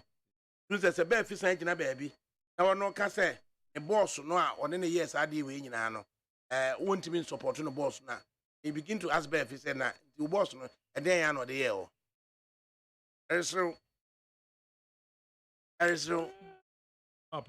Mapo, Mankabi. Right, statesman. And now was a transformation agenda on course. He is the president of the republic.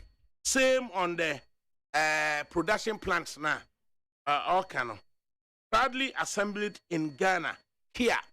This year we have Volkswagen, Kia, Toyota, Suzuki, Peugeot, and then Zondafui, Sinotruck. Yeah. Right. Okay. But Yeah.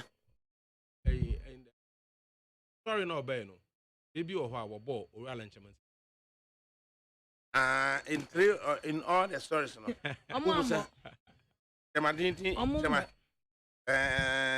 is important today. Some of these things, you go back and acknowledge the person.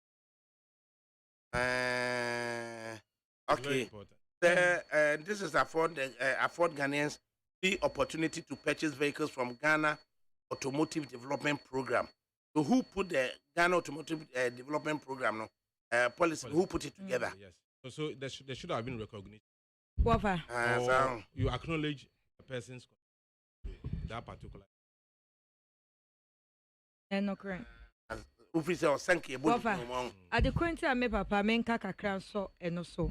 On say ya papa alanchemantin. Na ni focus being so our palm industries. Any petrochemical industries. Omu be at the end of the day, no. Ebe produce like plastics and also be to me a produce component and byproduct for these automobile industries. Yes. In a way, no send me papa work my hair cano. At least this assemblage and everything, no, it's equally connected to these palm industries and petrochemical industries. And also able to me produce byproducts and component for this assembly. In a way, no, in the statement in the crano, it's a linking to those industries. I papa no so focus no more acknowledging the kakra. Situation at least ya papa lanchamantin etu me din pie article ni mu because we lay foundation no bebre ato ho amenda ya kasa ya to me try article posti ema ye ho ene ye party na does it give to Caesar what belongs to Caesar? Okay. See, at least acknowledging President Akufo-Addo said to implement the outstanding positions within the Customs Amendment Act 2020. He had charged the Minister of Finance upon the resumption of Parliament to submit the required legislative instrument to propose the implementation start date for these outstanding provisions of the Act. The implementation of these outstanding provisions will trigger the full implementation of the Ghana Automotive Development Policy and drive further investment into the industry. He gave an assurance that government would provide all assistance for the achievement of the target of assembling 1.5 million vehicles a year by the end of 2023, as projected by the Association of African Automobile Manufacturers.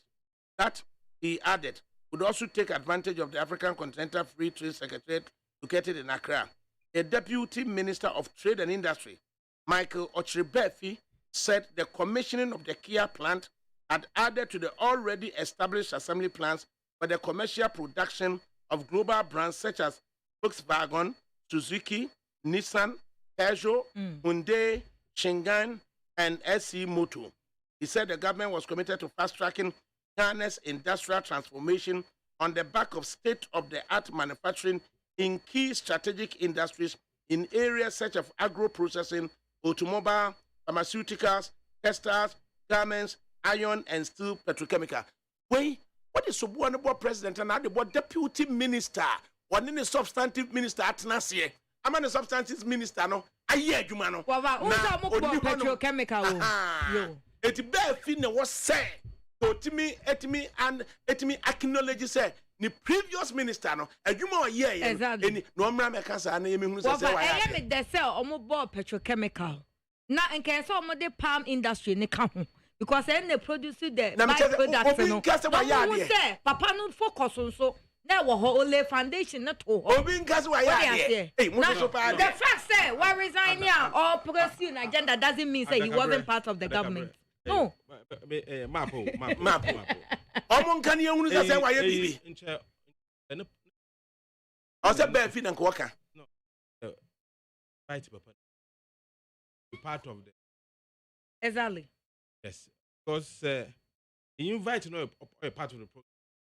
I mean, what's it? Or baby, what's in a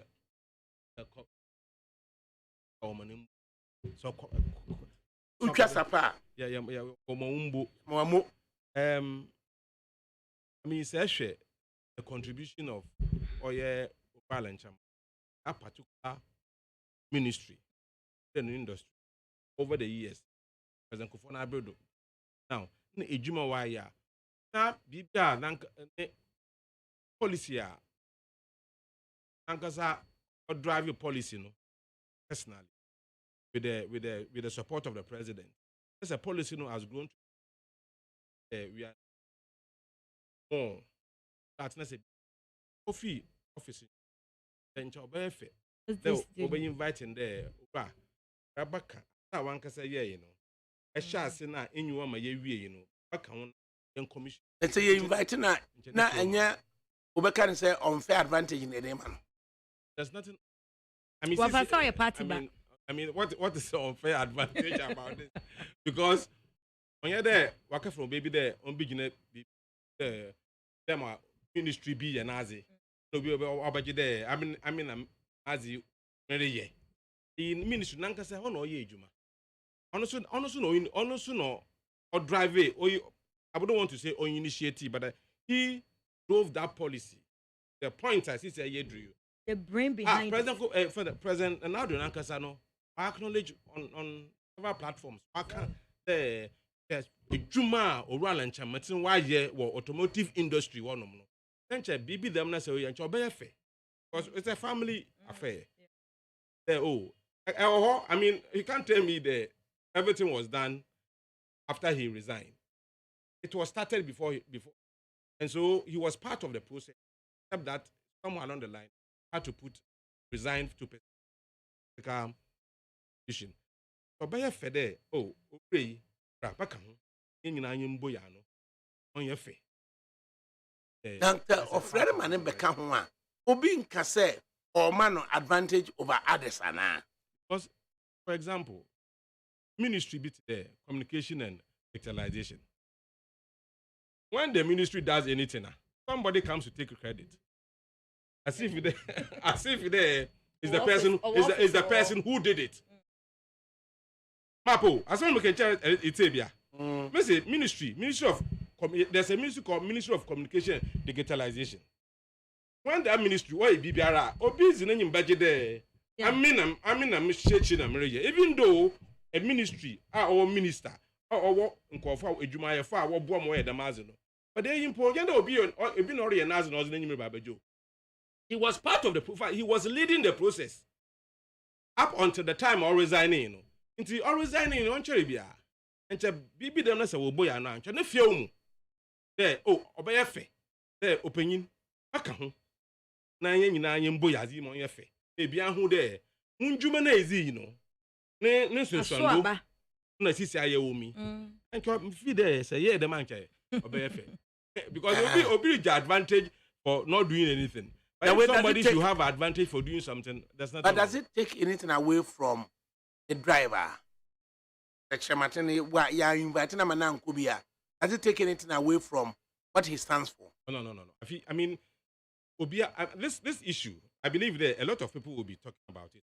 Why there when you invite him, and that's why you put there on acknowledging somewhere in some statement somewhere. Because you can't mention the automotive industry in Ghana without mentioning the name Alancha. Because Alancha Martin is that automotive industry. And the automotive industry is Alancha. So, one acknowledging and also one inviting new Mumuna.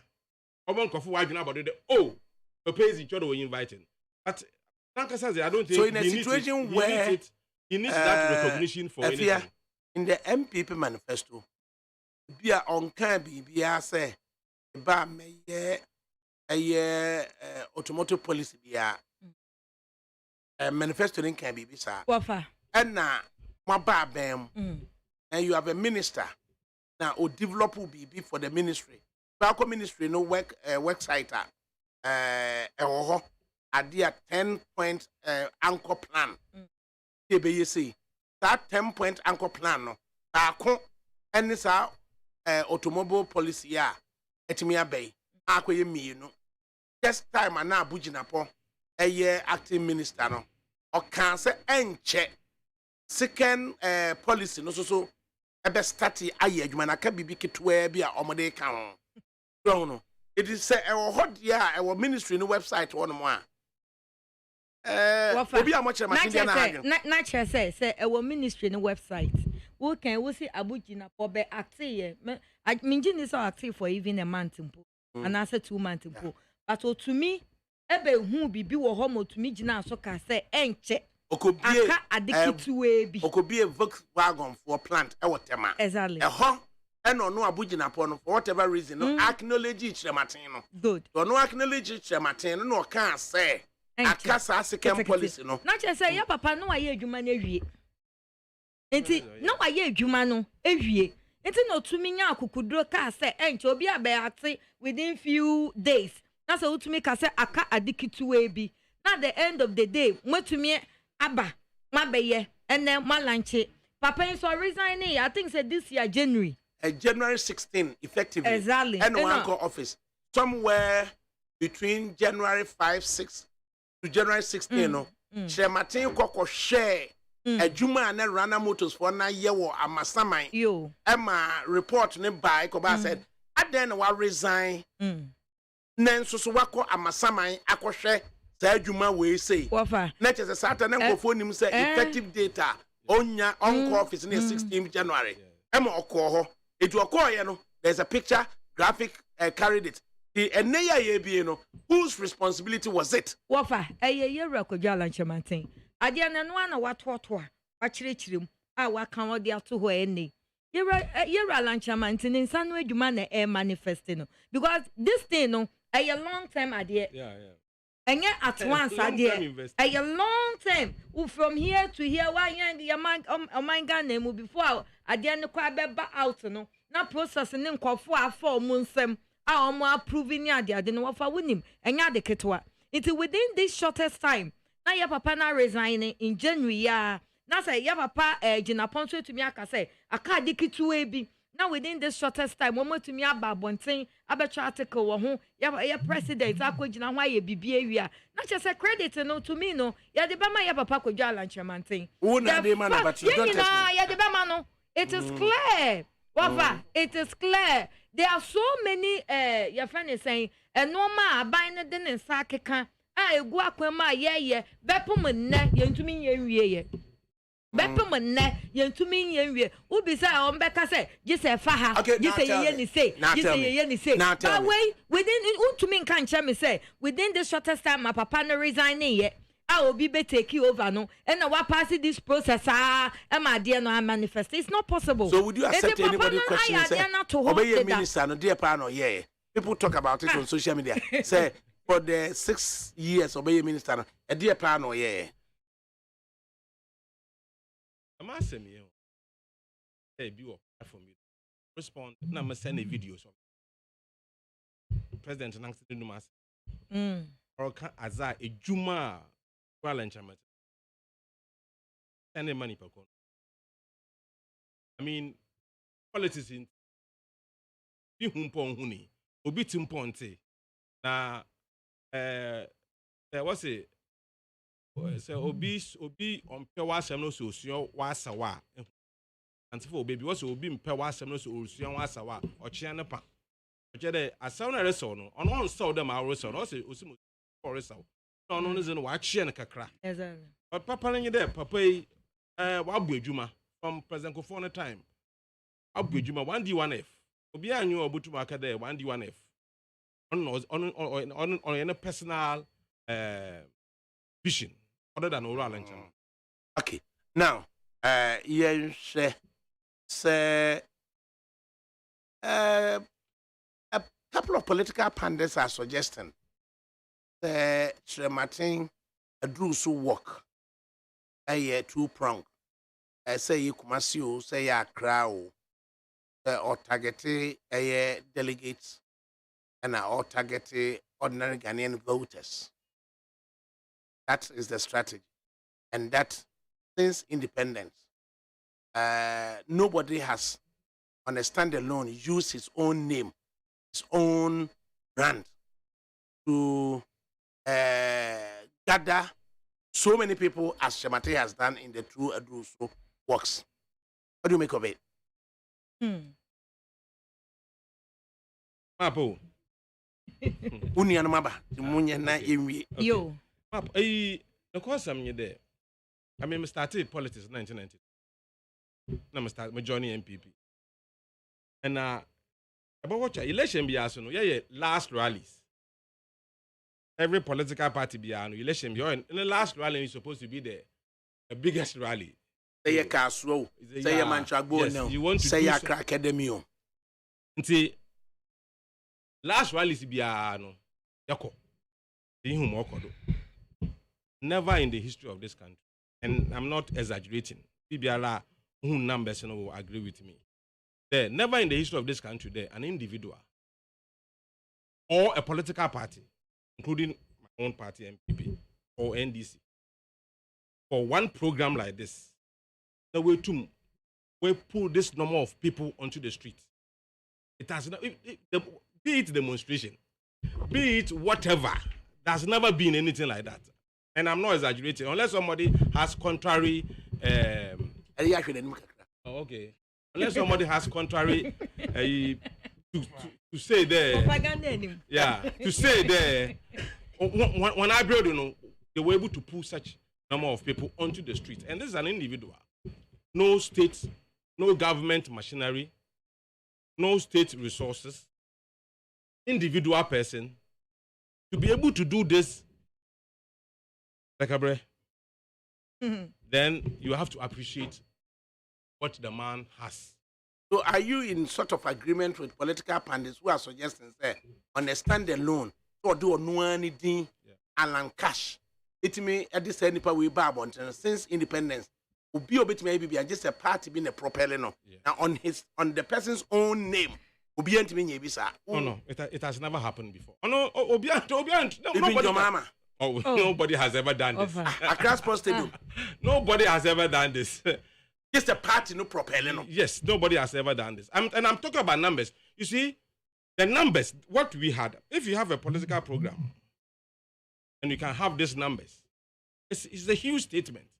Because politics, no matter how you look at it, it's a game of numbers. So if somebody can pull, people say not all of them are delegates. Yes, not all of them are delegates, but MPP people, the delegates will elect a flag bearer, but Ghanaians will elect the president. So if the person on one program is able to mobilize both delegate and non-delegate onto the streets there, I believe somebody was asking me, the statement in the oral and Chamatin was making with the work. I said, he didn't make a statement. It was the party grassroots and Ghanaians who made the statement that this is the man in whom we have hope and confidence.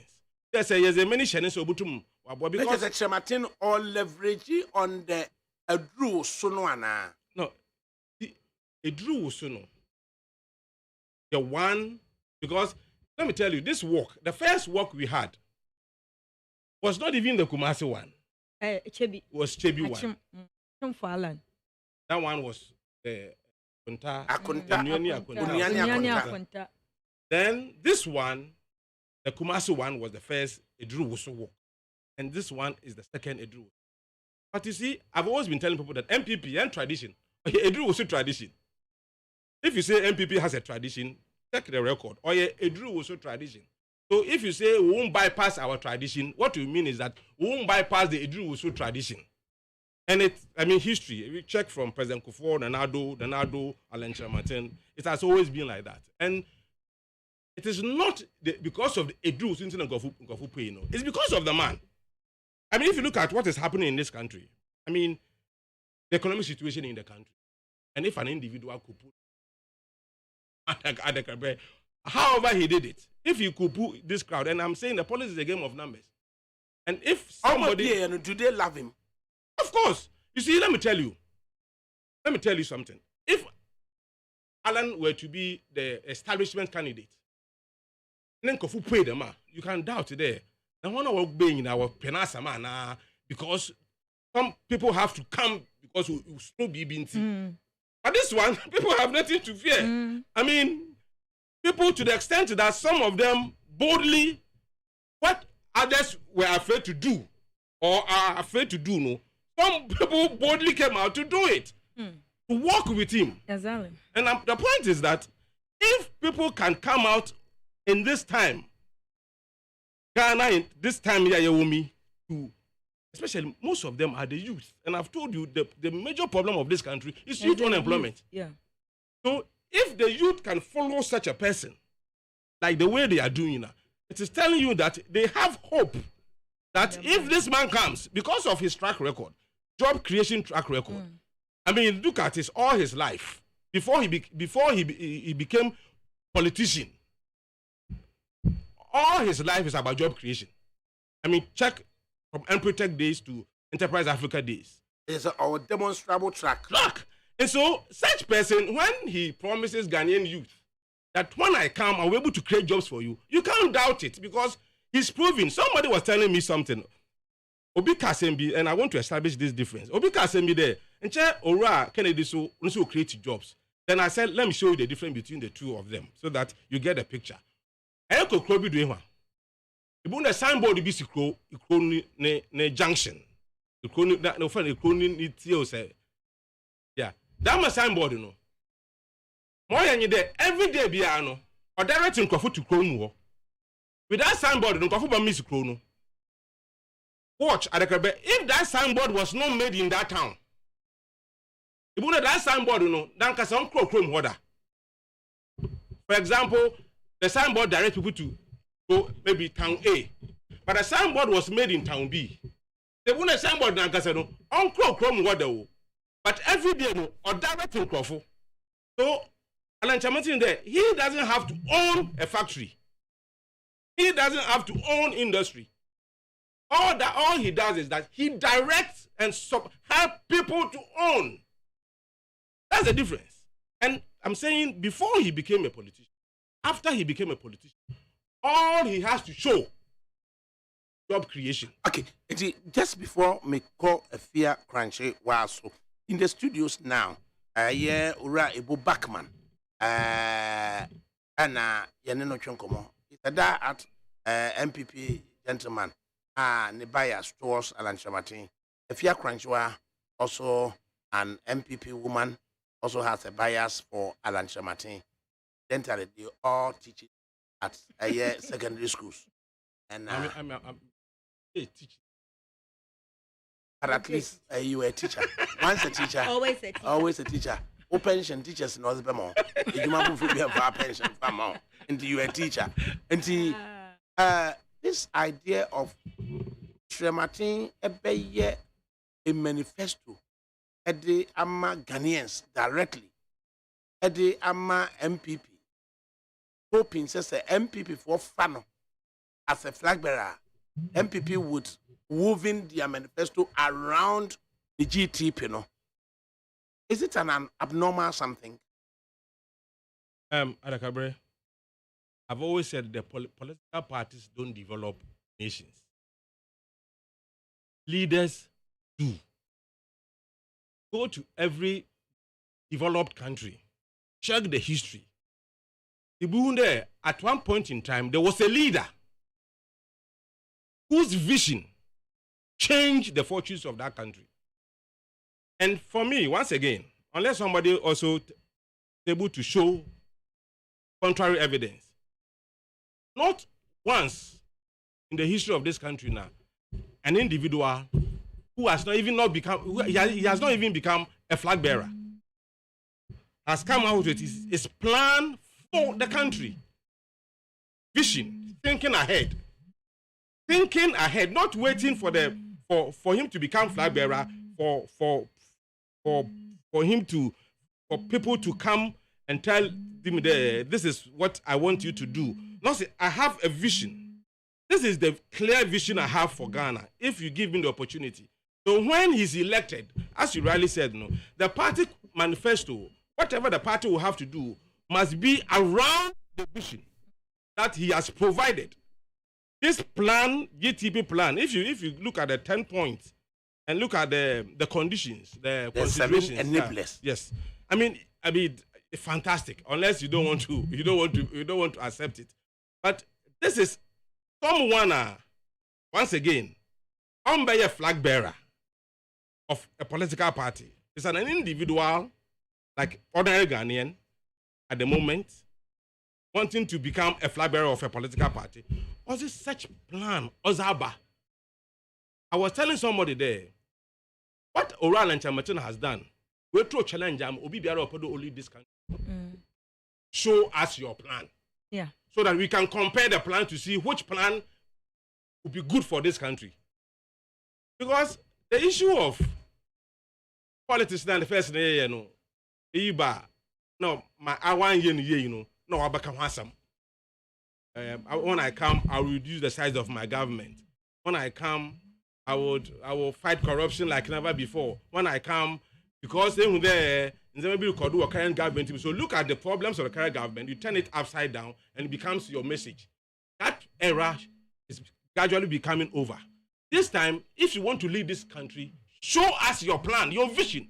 Let us know clearly what you as an individual, because an individual, the vision of an individual can change the whole country.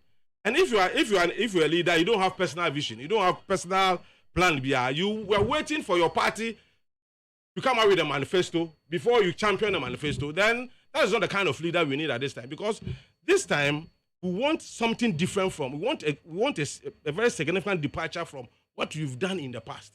And for me, Alan has demonstrated, he has led the way. It is for us as a nation to accept or compare what he has provided with others, so that we will know which one is better for Ghana. Avia, quick comments. Na K. Any ma Jibril. Emra Metnase. Yeah, me hwe. NDC so dey na ekoso obi ne ba in one constituency. Also strategy be na yedwuma. Right. Aduru so. Obama say before I obeba asam no so no. Ubisa say obi be bisa say edi ade na ye papa lanchem den waye. Me meka say ade a waye no eno na e manifest. Ekofo say you are part of the mess. And that for 6 years, what have you done for us? First, and I make say, Adia Papa na ye no, and then I say, Opie Abontia a manifesting. Because we are say, Obi to me sorry, and could you be a chicken say, Odi, Abra on who potentials, and answer on who evidence beer, or Becca obedience says, Wainty, and I mean the Papa Nechino. But Papa, I do so, ya no big ones 2 times, Kumase, and Accra.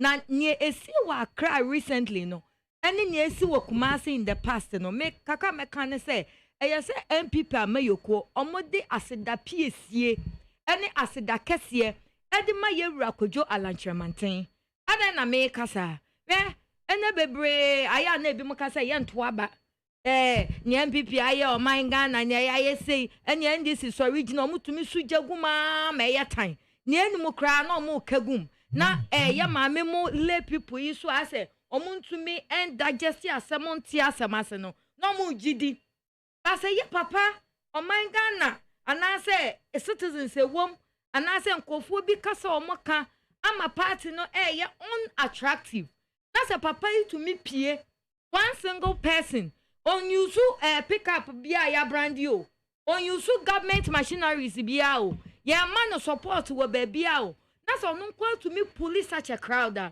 think MPP as a party no. Yadi as that man say, hey Papa, why my party who I kono. Why my GDA that so a party no more. What I say? What was shaking the grassroots base? You know, I'm a confident to be a day. Abem. What I don't know na many. Why is there research? You be didn't come. What when so much to me identify delegate. I will walk in the moon.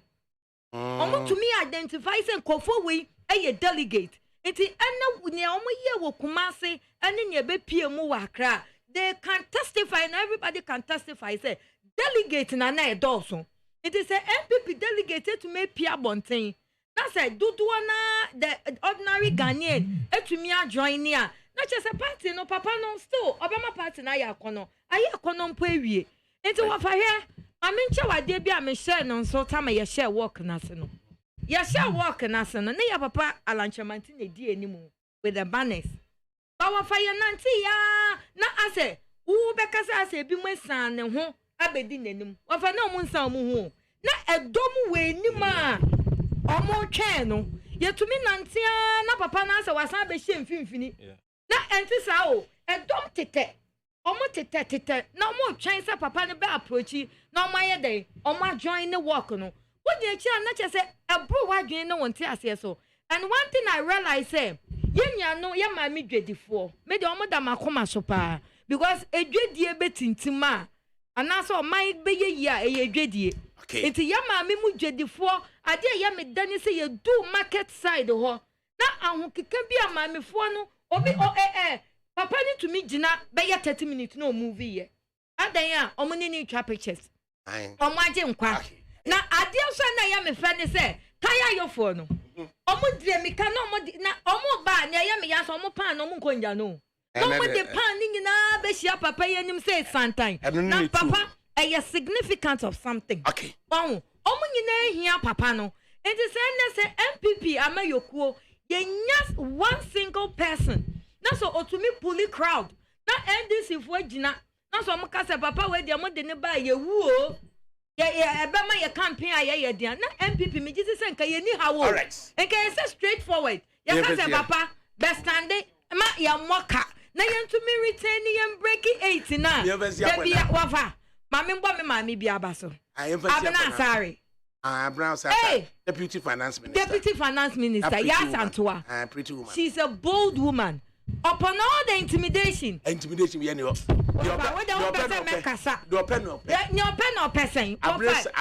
Abresare ne papa nana ni nuane alanchematene Abresare afa pa Abresare to bold abena with your papa obi o ho Castle there are so many people who don't have a voice nyabotre obi o ho Castle akra no enka ne papa kra nuane no kra no Castle no omma that abena so ba bonchen no so demonstrate say obia so nsu bibia exactly eye ono and we decide say ne papa nana ekoye no ne papa de ne hye matensa ana ontimi so ensori mfiri ne papa echi enti abra say sare no oya ade a ne papa e de ja no and no demonstrate say the chematin me papa nana eye nuade a ne se chematin alan ene sie me papa dia chematin ejina ba bia besumi wo hobi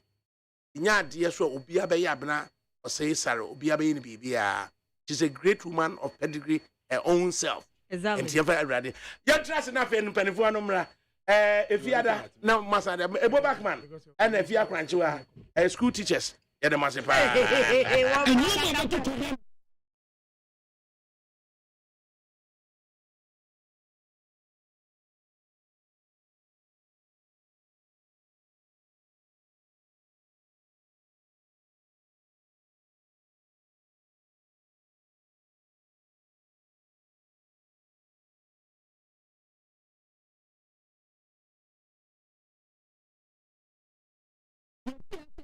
Chocolate drink ya sorry anopa no ne yenu ye be hye fridge no no se snack ye nya hoho anu ne de serve wo mo ye didi wie ne ye pebibia bogu ya de so a this way chocolate drink ne yenu and this way no ti anu a he se kire wom kwakwo wom brick wom bibia wom ade wo hia ne so se this way chocolate drink de wo hia